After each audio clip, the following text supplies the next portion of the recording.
Most of all, my thanks to each and every one of you for exercising your courage by being here today and exercising your charter freedom of expression, your charter freedom of association, your charter freedom of peaceful assembly. These are our God-given freedoms. They do not come from Jason Kenney. They do not come from Dina Hinshaw. They do not come from the Calgary Police. These are God-given freedoms, and we are proudly exercising them today as Canadians.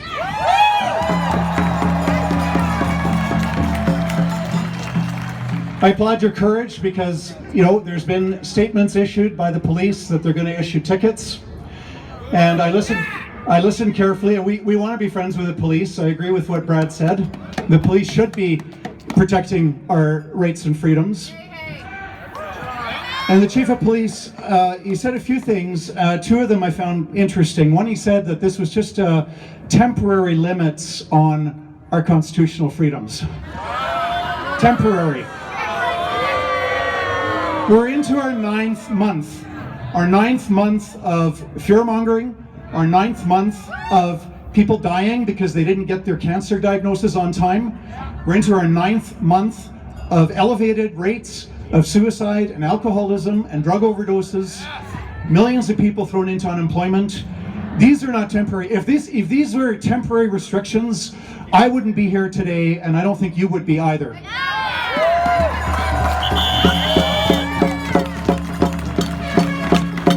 If it was just 2 weeks to flatten the curve, we weren't holding the rallies back in March and April. That would have been okay. I'd support it 2 weeks to flatten the curve. But we're into our ninth month. So I'm sorry to disagree with the chief of police, but these are not temporary restrictions. The other interesting comment that was made was that the place to fight this is in the courts, not on Stephen Avenue, not at Olympic Plaza. And I'm sorry, I'm going to have to disagree.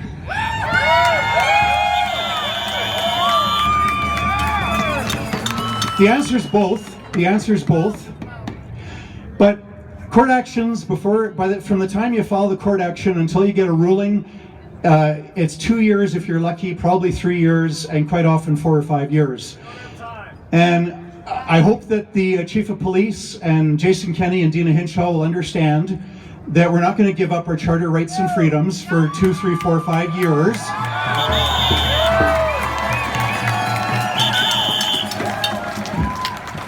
I had the honor and the privilege some years ago to defend the free expression rights of some very courageous students at the University of Calgary, and the university was threatening to expel them if they continued with their peaceful pro-life advocacy on campus. The university found them guilty of non-academic misconduct, so we took the university to court, and 3 years later we got a court ruling saying that the university was wrong, so we beat the University of Calgary. But from the time of filing that court action until the day that we got the ruling, it took 3 years. And do you know what the students did during those 3 years? They kept on with their advocacy on campus.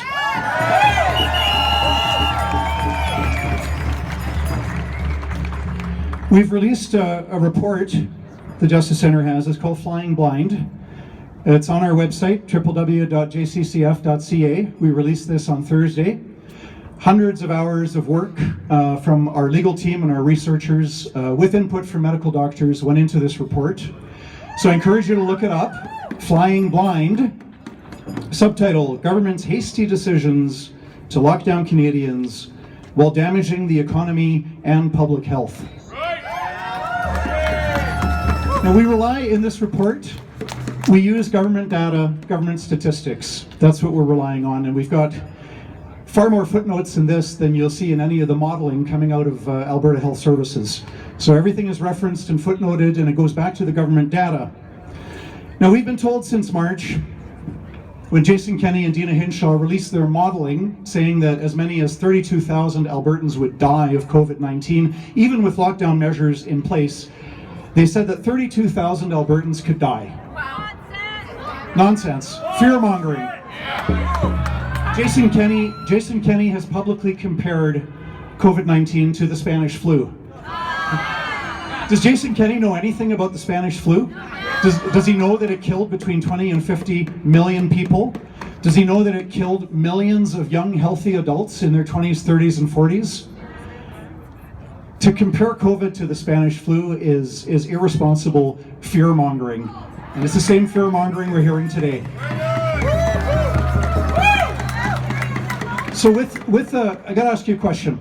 With this unusually deadly killer on the loose, the way the politicians want us to believe, do you think that in the first 8 months of 2020, from January to August of 2020, do you think that with an unusually deadly killer on the loose, do you think that we would have had more Canadians dying or fewer Canadians dying?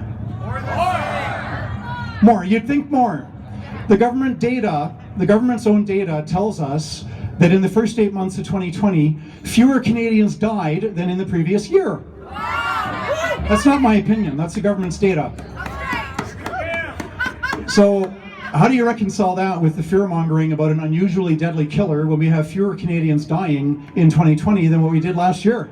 How do you reconcile that? Gets more interesting. Gets more interesting.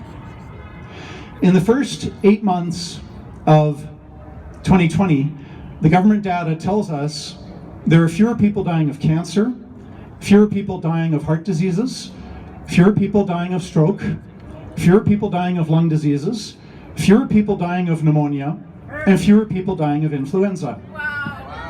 In total, 10,295 fewer deaths from those 6 illnesses in the first 8 months of this year. Combined with, at that time, 8,795 COVID deaths. Every death is tragic. It doesn't matter whether it's from COVID or cancer or lung disease or heart disease. Every death is tragic. But what the government's own data is telling us is that we had 10,295 fewer Canadians die from these cancer and lung diseases and so on, at the same time that we had just shy of 9,000 people die of COVID. So, not my opinion, it's the government's data. The other harms of the lockdowns that this report delves into are the cancelled surgeries.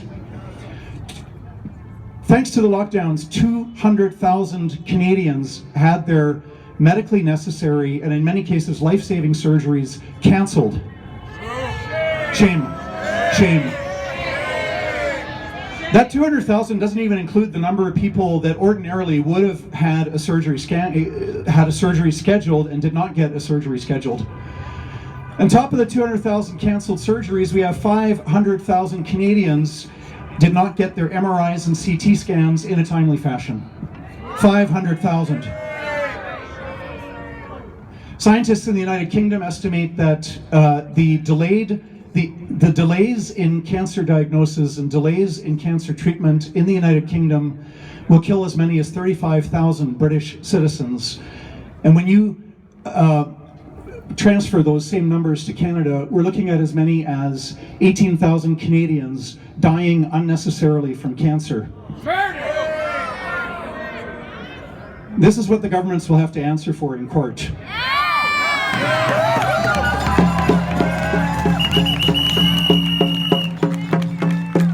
We've got increases in suicide because of unemployment and from unemployment alone. We have at least an increase of at least 680 more people that have killed themselves because of rising unemployment. That does not include the likely even larger number of people that are killing themselves because the government is forcing and imposing social isolation, taking people away from their friends, their family, taking people away from their churches, their 12-step programs, their sports leagues, their bowling, their hockey, their soccer, connecting with friends at a restaurant or at a pub. Don't kid yourself, suicides are going up because of the lockdowns. Drug overdoses on the rise. In British Columbia, 5 times as many people have died of drug overdoses compared to COVID. In Alberta, more people have died of drug overdoses than COVID. Every death is sad. Every COVID death is sad. Every drug overdose is sad. But the politicians have a duty under the Canadian Charter of Rights and Freedoms to actually take a hard look at the harm. So where are the models? Jason Kenney and Dina Hinshaw came up with fear-mongering, wildly false, erroneous, exaggerated models in April, telling us that 32,000 Albertans would die of COVID even with lockdown measures in place. Do you think that Jason Kenney and Dina Hinshaw have done any modeling on the number of deaths from cancelled surgeries? Do you think they've done any modeling on deaths from suicide caused by lockdowns?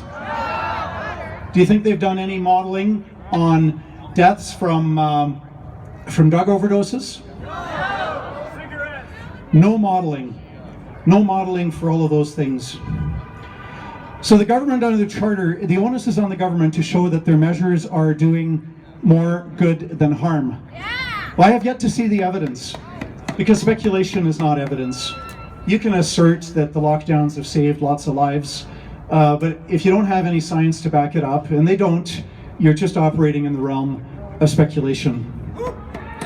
So the time has come, and I'm pleased to announce, if you didn't see the news release this morning, that the Justice Centre has filed a statement of claim against the Alberta government.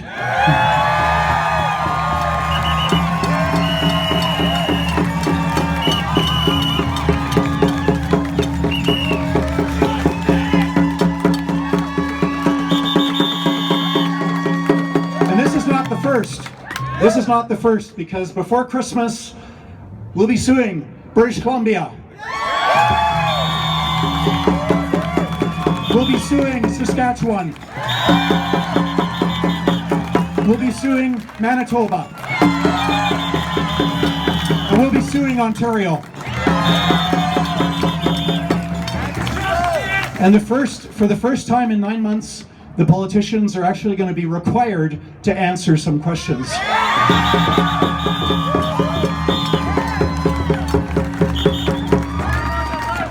I want to ask for your help for this. We're in the process right now as I speak. Our litigation manager is interviewing people. We need to hire more lawyers. And our lawyers are paid entirely by the voluntary donations that the Justice Centre receives from Canadians. So if you're in the crowd today, and if you support these court actions, if you want to see them succeed, we can't do it. We've got a very, very strong legal team. We already have 7 staff lawyers, but these are not our only cases. We're fighting lots of tickets. And if you get a ticket, don't pay, plead not guilty, get in touch with the Justice Centre. We're going to do our best to represent as many people as possible in defense of their charter freedoms.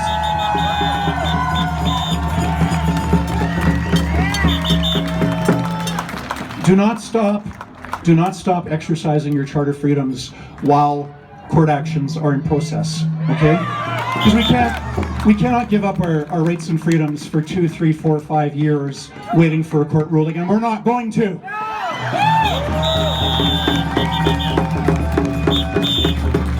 So if you want to see these court actions succeed, donate to the Justice Centre, www.jccf.ca. Go to our website, sign up for our newsletter.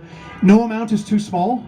Whether it's $1,000, $500, $200, $100, $50, $25, $10, no amount is too small. Go to our website and donate so we can pay for these extra lawyers, so that we can sue and hold to account these politicians that are violating our charter freedoms. In closing, I got 2 thoughts. One is, always remember, it is better to die standing than to live on your knees.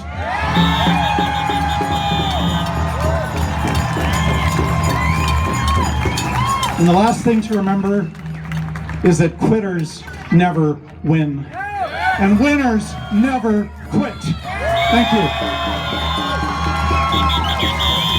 Woo! Give it up for John Carpay!